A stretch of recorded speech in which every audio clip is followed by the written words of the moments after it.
A very good morning to you and welcome to The Brief. You're with me, Nicola De Zoiza. Here's a look at your top trending stories for today.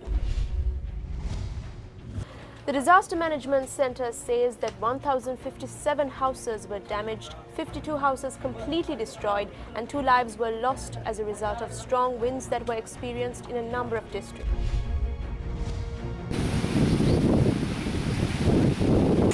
According to the Disaster Management Centre, 1,245 individuals residing in the Badulla, Nuwara and Hambantara districts have been affected. A 33-year-old woman died in the Thimbirikadawala area in Shravastipura, Anuradhapura when a coconut tree collapsed on her.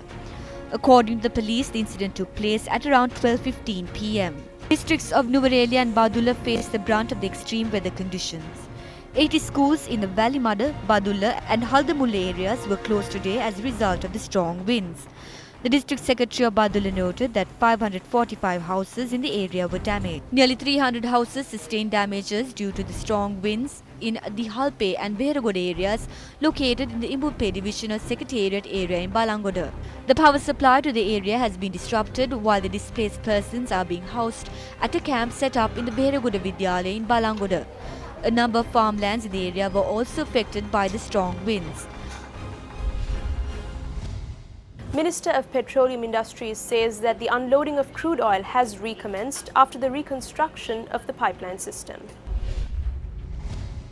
The unloading of crude oil from the sea to land was halted on the 22nd of May owing to a fault in the pipeline system.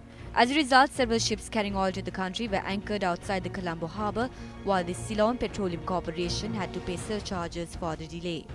The Sapugaskanda oil refinery too has been inoperational since the 22nd of June owing to the lack of crude oil. Owing to these events, the opportunity to provide one-third of the country's demand for fuel through low-cost fuel refined at the Sapugaskanda facility was also lost.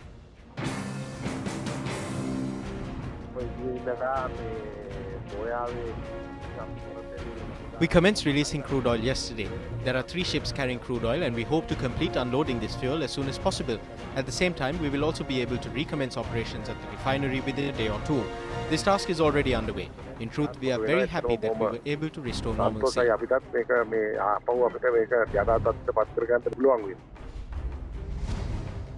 Former Sri Lanka captain Mahela Jayawardene has decided to retire from Test cricket. Mahela Jayawardene is scheduled to retire from Test cricket following the series against South Africa and Pakistan. SSC says that in his letter, Mahela Jayawardene noted that the decision to retire from Test cricket was a difficult one.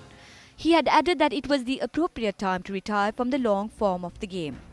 Mahela notes that in his 18 years, he had been able to bring respect to the country.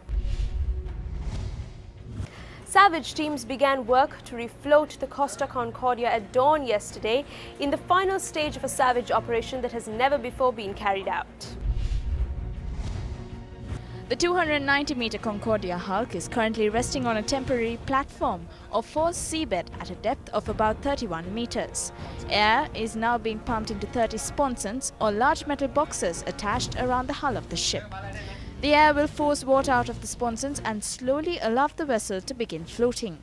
By mid-morning, the salvage team hope to have floated the cruise liner 2 meters above the temporary platform, allowing the ship then to be pulled by tugs about 30 meters to the east, away from the shore where it will be temporarily anchored.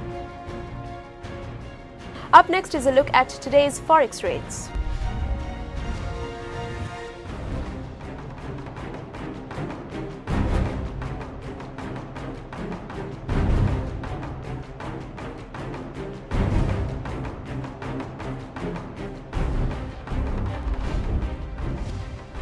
Well, that's a wrap of The Brief for today. Thank you for joining us. For the Newsfirst team, I'm Nicola De Zoiza, reminding you to always stay briefed.